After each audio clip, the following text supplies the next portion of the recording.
आज हम पढ़ते हैं मांग में वृद्धि और मांग का विस्तार। इसमें क्या अंतर है? मांग का विस्तार और मांग में वृद्धि में क्या अंतर है? दोनों शब्द एक से लगते हैं, ऐसे विस्तार माने भी बड़ा और वृद्धि माने भी ज़्यादा। तो आखिर इन दोनों में क्या अंतर है? हम तालिका के माध्यम से समझने से पहले जरा सी कुछ पॉइंटों पर हम गौर कर लेते हैं कि मांग में विस्तार केवल कीमत परिवर्तन के कारण होता है। मांग का जो विस्तार है वो ओनली कीमत में जब परिवर्तन होता है तब मांग में क्या परिवर्तन होता है इसके बारे में बताता है। और जब मांग में वृद्धि होती है इसका कीमत पर कोई प्रभाव नहीं होता। कीमत को छोड़कर अन्य कोई भी कारण से जब मांग में परिवर्तन आता है तो उसे हम मांग में वृद्धि कहते हैं। कीमत को छोड़कर जब किसी अन्य कारण से, जैसे तनख्वाह बढ़ गई है या तनख्वाह कम हो गई है या जो भी कुछ है, कोई भी वजह है, या हमारे घर की ज़रूरतें ज़्यादा हो गई हैं, उसमें जब मांग में परिवर्तन आता है कीमत को छोड़कर तो उसको हम मांग में वृद्धि कहते हैं। मांग में विस्तार का अर्थ होता है कि वस्तु की कम कीमत पर उसकी अधिक मांग करना।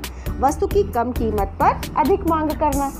और जब हमारी कम कीमत होगी तो हम अधिक मांग करेंगे, ज़्यादा कीमत होगी तो कम मांग करेंगे।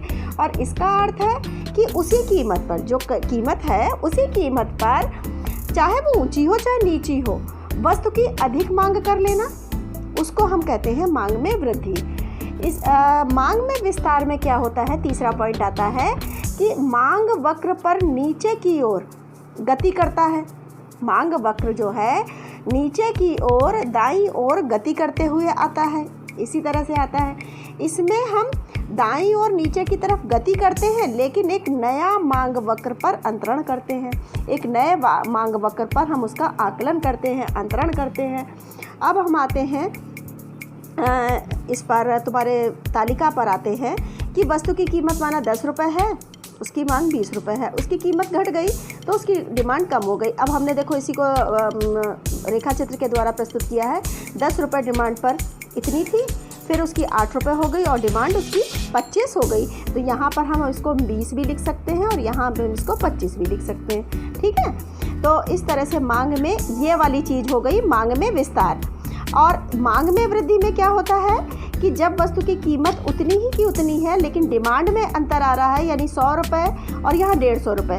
तो जो हमने इस 10 रुपये की कीमत पर 100 रुपये की चीज़ की डिमांड करी तो हमारा डिमांड वक्र ये बना। लेकिन वही 100 रुपये की 10 रुपये की चीज़ पर हमने 150 रुपये डिमांड करी तो नया मांग वक्र बढ़ा। तो ये चीज़ इसकी मांग वृद्धि कहलाती है।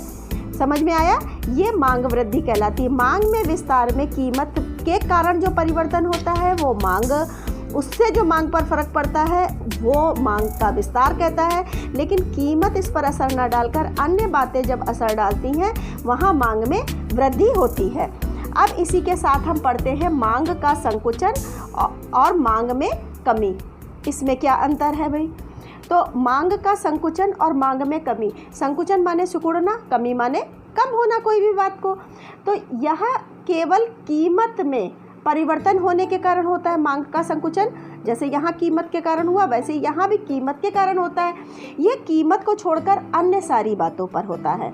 अन्य कोई भी अतिरिक्त जितने भी तत्व हैं सब पर होता है। ये कीमत में वृद्धि अगर होती है तो मांग का संकुचन कम हो जाता है। अगर हमने कोई भी 10 रुपये में सामान खरीदते थे, अब हम 12 रुपये में खरीदेंगे तो एकदम से हमारी मांग कम हो जाएगी। और ये क्या होता है? उपभोक्ता की आय होती है, प्रतिस्थापन वस्तु में कमी होती है, पूरक वस्तु में कीमत में वृद्धि होती है, उपभोक्ता की वस्तु रुचि कमी, कई सारे कारणों से होती है। इसमें हम उसी मांग वक्र के ऊपर की ओर बाईं ओर गति करते हैं। यहाँ देखो हम ऊपर की तरफ बाईं ओर गति कर रहे हैं। और इसमें क्या होता है? हम बाईं ओर तो गति करते हैं पर नया मांग वक्र पर अंतरण करते हैं। ठीक है, अब जैसे हम इसको तालिका के द्वारा देख रहे हैं, वस्तु की कीमत 10 रुपये थी तो 100 मांग थी, 12 रुपये हो गई तो 80 हो गई।